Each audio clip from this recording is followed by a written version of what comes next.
राजकीय भूकंपच जर बऱ्याच झाला तर तो संबंधित घाडगे गटाच्या कार्यकर्त्यासाठी आणि मुस्लिमांच्या कार्यकर्त्यासाठी आहे. आमच्यासाठी काय तो भूकंप नाही. काय सांगाल एकूणच कालची ही जी घडामोड घडलेली आहे, खरं तर निवडणूक ही कार्यकर्त्यांसाठी खरं तर ही निवडणूक असते.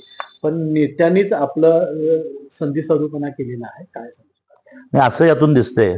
खरं म्हटलं तर आमच्या तालुक्यात कुठलाही गट असला कार्यकर्त्याची चर्चा घेऊन निर्णय घेतोय.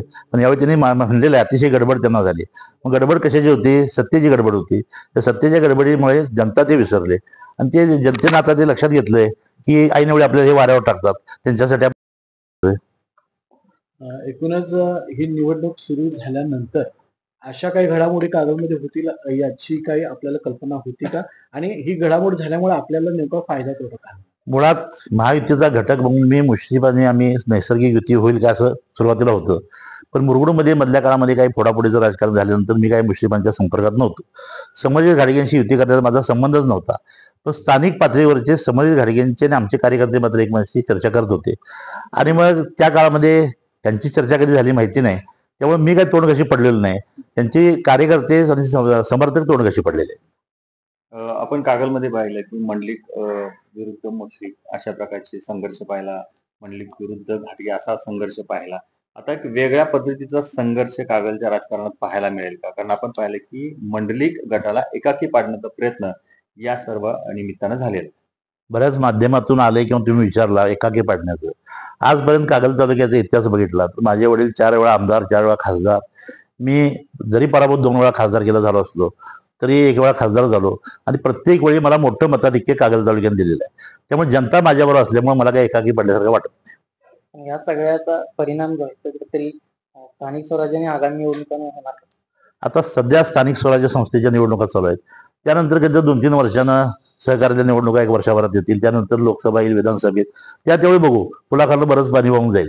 पण आता सध्याची परिस्थिती बघितली तर निश्चितपणानं लोकांना हे आवडलेलं नाही आणि लोक ठामपणानं माझ्या मागे उभं राहतात.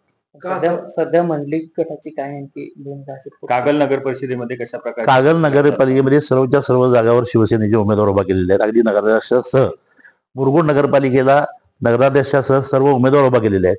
पण तिथं भारतीय जनता पक्षाची आमची युती होणार आहे. त्यामुळं त्यांना काही जागा नाही, मग राहिलेल्या जागा आमच्या अशा पद्धतीची युती तिथं होणार आहे. आणि प्रवीणसिंह पाटील जे माजी नगराध्यक्ष आहेत त्यांच्या पत्नींना शिवसेनेमध्ये येऊन त्यांनी उमेदवारी स्वीकारलेली आहे. त्यामुळे मुरगुडला शिवसेनेचा नगराध्यक्ष 100% होणार. कागलला जी परिस्थिती बदलत जाणार आहे त्यानंतर मी तुम्हाला सांगू शकेन. पण आज मी तिला असं वाटतंय की कागलला सुद्धा आमचं सत्ता येऊ शकते. पण मतदारांवर याचा काय परिणाम होईल का या सगळ्या राजकारणाचा? कागल तालुक्यातला मतदार आणि नागरिक फार सजग आहे राजकीय दृष्ट्या. म्हणतात त्याला राजकीय विद्यापीठ म्हणतात. केवळ नेते इकडून तिकडे जातात म्हणून काय राजकीय विद्यापीठ म्हणत नाहीत. पण कागल तालुक्याची जनता काय करायचं हे ठरवते. आता याचा प्रत्यय यावेळी सुद्धा येईल. मुश्रीफांनी नेमकं असं का केलं असं वाटतंय? काय त्याच्यामध्ये कारण असतं? म्हणजे तुमचं काय परीक्षण आहे? मुश्रीफांना वाटते तळायात आपल्याला आमदार राहायचं आहे आणि जोपर्यंत आपलं आयुष्य आहे तोपर्यंत आमदार राहायचं. मग प्रत्येकाबद्दल जमून तशा युत्या करायच्या आणि युती झाल्यानंतर त्याला बाजूला ठेवायची. त्यांची पद्धत आहे, वापरा आणि फेकून द्या. समर्जित घाटगेंना हा गट राखून ठेवण्यासाठी त्यांनी हा असा प्रयत्न केला असं वाटतं? केला असेल, त्यांचं मत मला काय माहिती नाही. मुश्रीफांच्या राजकारणात वर्णन तुम्ही कसं कराल? कारण आपण पाहिलं की मुश्रीफ ज्या पद्धतीनं राजकारणात पुढे चाललेलं आहे, सर्वांची हात मिळवणी करतायत, त्याबद्दल त्यांना माझ्या शुभेच्छा आहेत. त्यांनी आयुष्यभर नाही पुढच्या आयुष्यात आमदार मंत्री व्हावं. पण ते करत असताना ज्यांचे ते मैत्री करतात किमान त्यांचे उपकार त्यांनी जाणायला पाहिजे.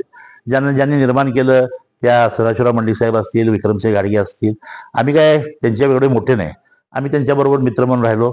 आणि मग सगळ्यांनी ज्यावेळी म्हणजे प्रत्येक पायरी चढताना त्या पायरीचे कौतुक करतात. तर पायरी चढून गेली की ती पायरी छाटायचा प्रयत्न करतात.